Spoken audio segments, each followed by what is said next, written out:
जोगी जी ने कह दिया था या तो उत्तर प्रदेश छोड़ दो या गुंडागर्दी छोड़ दो, वरना तुम्हारा राम नाम सत्य हो जाएगा।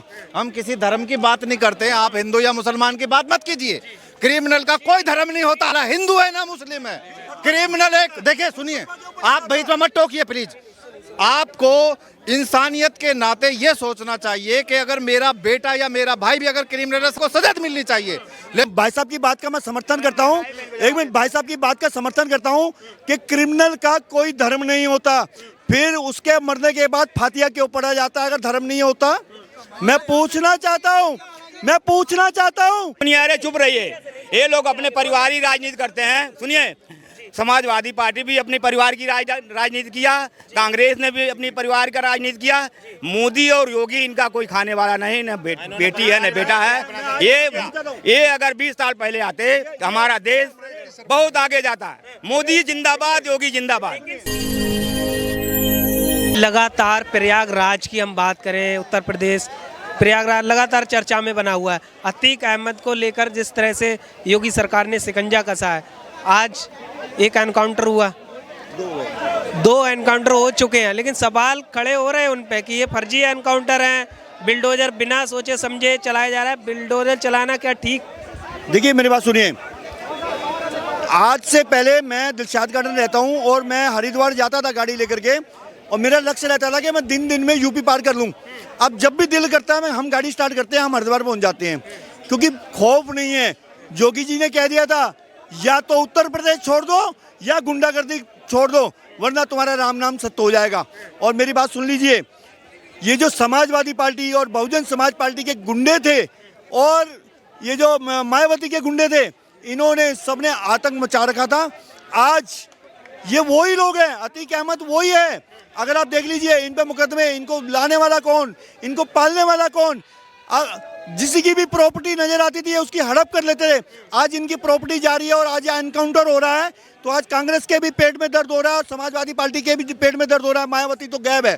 और आपको मैं बता देता हूँ, एक व्यक्ति जो भी उत्तर प्रदेश के अंदर विघन डालेगा, उसके दो ही रास्ते हैं, या तो वो कब्र में जाएगा या वो उत्तर प्रदेश छोड़ के भागेगा। आज सुप्रिंटेंडेंट हो, जेल के मंत्री हो, वो सब ये जानते हैं कि अगर उत्तर प्रदेश की जेल के अंदर कहीं भी गड़बड़ी पाई गई, जोगी जी छोड़ने वाले नहीं हैं। अतीक अहमद का परिवार आज वो अपने गुहार लगा रहा है कि जी हमारा बच्चा है। क्यों? वो किसी का बच्चा नहीं था। जब किसी को भी उठा करके आप किडनैप करके मार देते थे, वो किसी का बच्चा नहीं था। आज तुम्हारी उंगली कट रही है तो तुम्हें दर्द हो रही है। मैं तो ये कहना चाहता हूँ, जितने भी गैंगस्टर जो भी मारे जा रहे हैं, इनको मार करके वहां पर दफनाने की भी जगह नहीं देनी चाहिए, और इनके पीठ के ऊपर पानी पत्थर लगा करके और इनको डाल देना चाहिए। जो ऐसा है ना, देखो यहाँ पे तो धर्म की राजनीति चल रही है। जब से बीजेपी आई है धर्म की राजनीति है। चौकीदार हमने रख लिया, हिंदू खतरे में है, और सिर्फ पर्टिकुलर उस समाज को मतलब टारगेट किया जा रहा है। भाई इससे पहले अब सेंगर के पास कितने रेप के केस हैं, इसके 37-38% विधायक ऐसे हैं जिन पे मतलब पूरे मतलब क्रिमिनल केस चल रहे हैं। योगी जी पे खुद पे क्रिमिनल केस हैं। वो तो थोड़ा सॉफ्ट कॉर्नर समाजवादी और कांग्रेस का कार्रवाई हो रही है। योगी सरकार जो कार्रवाई कर रही है माफियाओं पर, वो ठीक है गलत, ये बताइए। बदले की राजनीति है, अगर हो तो बदले की राजनीति, हाँ बराबर कहेंगे बदले की राजनीति। नहीं, एक मिनट देखिए, दुबे का एनकाउंटर हुआ था, वो भी तो बहुत बड़ा अपराधी था। जी, वही तो, वो भी ठीक। ये लोग झूठ बोल रहे हैं, एकदम 100% झूठ बोल रहे हैं। मोदी, सुनिए, 100% झूठ बोल रहे हैं, इनकी दाल नहीं कर रही है। मोदी और योगी जो अगर आज से 20 साल पहले आ गए होते तो हमारा देश इकोनॉमी में दूसरे नंबर पर होता। सुनिए, अरे चुप रहिए, ये लोग अपने परिवार की राजनीति करते हैं। सुनिए, समाजवादी पार्टी भी अपने परिवार की राजनीति किया, कांग्रेस ने भी अपनी परिवार का राजनीति किया। मोदी और योगी इनका कोई खाने वाला नहीं, न बेटी है न बेटा है। ये अगर 20 साल पहले आते तो हमारा देश बहुत आगे जाता है। मोदी जिंदाबाद, योगी जिंदाबाद। सवाल उठते हैं उन पे कि ये बड़े बड़े उद्योगपतियों की सरकार है, गरीब जनता का भला नहीं हुआ है इसमें। कौन सी पार्टी, ये बताइए, कौन सी सरकार उद्योगपति की नहीं है? कौन नहीं है? बिना इनके नहीं होता है। हाँ, बिना उद्योगपति की कोई इलेक्शन नहीं लड़ता है। कांग्रेस भी वही है, सपा भी वही है, सब चंदा लेते हैं उद्योगपतियों से। एक मिनट ये हिंदू और मुस्लिम की राजनीति कहाँ से आई? ये भाई साहब बार बार हिंदू मुस्लिम ले आते हैं यार। हिंदू मुस्लिम की राजनीति अलग चीज है। कुछ मौलाना ये भी एक सुन ली साल से राशन बढ़ रहा है, मुस्लिम को भी मिल रहा है, हिंदू को भी मिल रहा है। मकान जो बन रहा है मुस्लिम को भी मिला, हिंदू को भी मिला। टॉयलेट हिंदू को भी मिला, मुस्लिम को मिला। कहाँ हिंदू मुस्लिम है? कहाँ है? ये साहब जो है अभी तक 70 साल 65 साल जो है कांग्रेस की सरकार रही, ये कभी इन्होंने किसी को वोट नहीं किया। ये पक्का, ये कसम खा के कह सकते हैं। लेकिन आज जब हमने चौकीदार इतना मजबूत कर लिया अपने देश का वोट दे के हैं, फिर भी हम खतरे में। सारे मुस्लिम वोट दे रहे हैं बीजेपी को। अरे मुस्लिम हिंदू की बात हाँ, इसमें ये तो झूठ बोल रहे हैं। ये तो नहीं हम कहेंगे। कुछ कह रहे थे आप? मैं ये कहना चाहता हूँ, सुनिए प्लीज, मैं ये कहना चाहता हूँ कि हमें आज देश के अंदर वो परिस्थिति बनी हुई है कि हमें हिंदू मुस्लिम गैंगस्टर और इन सारी चीज़ों से उठ के बेसिक जो आज हमारे देश का आम नागरिक जिस तरीके से मर रहा है, किसान आत्महत्या कर रहा है, क्रिमिनल हो कोई भी चाहे, हम किसी धर्म की बात नहीं करते हैं, आप हिंदू या मुसलमान की बात मत कीजिए। क्रिमिनल का कोई धर्म नहीं होता, ना हिंदू है ना मुस्लिम है। क्रिमिनल एक, देखिए सुनिए, आप बीच में मत टोकिए प्लीज। आपको इंसानियत के नाते ये सोचना चाहिए कि अगर मेरा बेटा या मेरा भाई भी अगर क्रिमिनल है, उसको सजा मिलनी चाहिए।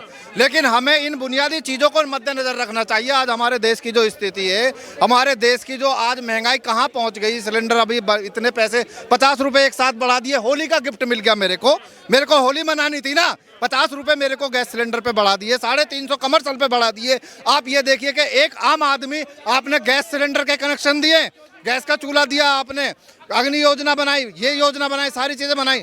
आप बेसिक स्ट्रक्चर पे काम कीजिए कि गरीब आदमी अगर चूल्हा खरीदेगा वो सिलेंडर कहाँ से लाएगा 1100 रुपए का? ठीक, आपने कहा महंगाई को लेकर समस्या है लेके मेरा जो सवाल, मेरा एक देखिए सुनिए, मेरा जो आप सवाल, एक प्लीज एक मिनट, मेरा जो एक निष्कर्ष है वो ये है कि हमें इस देश को आज हिंदू मुसलमान से ऊपर लेके जाना चाहिए। ये हिंदू में भी कुछ लोग इसमें सुनिए, हिंदुस्तान है, हमें यहाँ हिंदू मुस्लिम बिल्कुल राजनीति नहीं करनी चाहिए। हमें अपने देश के बारे में सोचना। अतीक अहमद को कुछ लोग ये भी बता रहे हैं कि वो निर्दोष हैं, उनके साथ गलत हो रहा है। क्रिमिनल का मैंने पहले बोला कोई धर्म नहीं होता है। क्रिमिनल अगर है तो उसका कोई धर्म नहीं है, सबसे बड़ा धर्म है इंसानियत का। अब मैंने पहले बोला ना आपको, मेरा भाई भी अगर एक मिनट भाई साहब की बात का मैं समर्थन करता हूँ। एक मिनट भाई साहब की बात का समर्थन करता हूँ कि क्रिमिनल का कोई धर्म नहीं होता, फिर उसके मरने के बाद फातिया क्यों पढ़ा जाता है अगर धर्म नहीं होता? मैं पूछना चाहता हूँ कि उनके भाई साहब ने कहा, एक मिनट, भाई साहब ने कहा सिलेंडर महंगा हो गया। भाई साहब आइए एक मिनट भाई साहब, चाचा ऐसे नहीं एक मिनट आ रहा है इसको, एक मिनट मर जाता तो नाली में बहा जाते थे, अंतिम संस्कार किया जाता। की बात कर रहे हैं भैया, आतंकी की। देखो कोई गैंगस्टर है, प्रयागराज में उसने बम फोड़े, उसने एनकाउंटर किया। सर सुनिए, हुआ क्या, समाजवादी पार्टी के नेता अखिलेश यादव ने कहा, ए योगी जी आपके राज में देखिए प्रयागराज में गोलियां चल रही है, बम फूट रहे हैं। तो योगी जी ने कहा कमर तोड़ देंगे, मिट्टी में मिला देंगे। जिसको प्रॉब्लम है वो खुद आतंकी है मेरी नजरों में, क्योंकि अतीक अहमद पाला हुआ था समाजवादी पार्टी का, उसके बेटे पकड़े गए, 3 नेपाल में भागे हुए हैं। विकास दुबे का भी एनकाउंटर हुआ है, बेशक वो उज्जैन गया। जो देश के विरुद्ध काम करेगा, देश के लोगों को मारेगा, जो उमेश पाल जैसे निर्दोष लोगों की हत्या करेगा, उसकी हत्या होगी। और ये कुछ लोग कह रहे हैं हिंदू मुस्लिम मत करो, तो इस देश में पहले मुस्लिम होता आया है। मैं एक ही बात पूछना चाहता हूँ कि संविधान में सभी से लिए समान अधिकार है, तो इसमें all India Muslim personal law board क्यों है? इस देश में वक्फ बोर्ड क्यों है? और इस देश में 30 करोड़ मुसलमान होके वो अल्पसंख्यक क्यों है? जबकि यूनाइटेड नेशन कहता है टोटल आबादी की 5% आबादी को अल्पसंख्यक माना जाएगा। फिर भी ये यहाँ मलाई चाट रहे हैं, अल्पसंख्यक मंत्रालय में मुसलमानों का कोई अधिकार नहीं है। और एक बात, हलाल सर्टिफिकेट खत्म करो, नहीं तो सात्विक सर्टिफिकेशन भी लाओ। ऐसी हजारों बातें हैं जो कि देश में गलत चल रही है। अगर समान अधिकार देना है तो धारा 44 यूनिफॉर्म सिविल कोड लागू करो। और all India Muslim personal law board अगर मोदी जी बना रखा है तो हिंदू पर्सनल लॉ बोर्ड बनाओ, ईसाई पर्सनल लॉ बोर्ड बनाओ और संविधान को समाप्त करो। जब पर्सनल लॉ बॉडी बनाना तो फिर संविधान की क्या ज़रूरत है? तो यहाँ पे बात सीधी इतनी है, पहले सिर्फ मोदी सरकार से पहले मुस्लिम तुष्टीकरण होता था, अब हिंदुओं की बात होने लगी तो लोगों के पेट में दर्द हो रहा है। हिंदुओं की बात हो रही है, इसीलिए हिंदुओं को न्याय मिल रहा है, इसीलिए दर्द हो रहा है और कोई बात नहीं। सरकार कहती है कि सबका साथ सबका विकास की बात करती है, तो यहाँ हिंदू मुस्लिम की बात कहाँ से आ जाती है? हिंदू मुस्लिम की बात यहाँ पहले से हो रही है, मैंने नहीं शुरू किया, पहले से हो रही है। और देखिए सुनिए मेरी बात, हम चाहे हिंदू, देखिए हम हिंदू मुस्लिम पहले, एक सेकंड, हम हिंदू मुस्लिम बाद में हैं, हम हिंदू मुस्लिम बाद में हैं, पहले हम एक भारतीय हैं, हम एक हिंदुस्तानी हैं, चाहे हिंदू हो, चाहे मुस्लिम हो, चाहे ईसाई हो, चाहे पादरी हो, चाहे कोई भी धर्म का बंदा हो, यहाँ हमारे हिंदुस्तान को आज़ाद कराने में, हमारे हिंदुस्तान की तरक्की में, हमारे हिंदुस्तान की इकोनॉमी को ले जाने में सब धर्म का, हर धर्म का पूरा योगदान है। और सुनिए मेरी बात, अभी भाई साहब ने एक सवाल किया कि मरने के बाद उसको फाता, देखिए मेरी बात सुनिए, वो हमारा जो देश है वो धर्मनिरपेक्ष देश है। मरने के बाद आप किसी की भी मिट्टी को अपनी मर्जी से, जिस धर्म का वो है, आप उसको अधिकार नहीं छीन सकते, ना उसको यहाँ पर रहने की इबादत का अधिकार छीन सकते हैं, ना मरने के बाद सीख सकते हैं। देखिए मेरी बात, अतीक अहमद की बात या विकास दुबे की बात हम नहीं कर रहे। जो मर गए वो मरने चाहिए, जिन्होंने गलत किया उनको सजा मिलेगी। आप बीच में मत टोकिए, जिन्होंने गलत किया है उनको सजा मिलनी चाहिए। ये हमें बहुत खुशी है कि श्री योगी जी आदित्यनाथ जी ने सजा दी है, या हमारे योगी जी ने सजा दी है।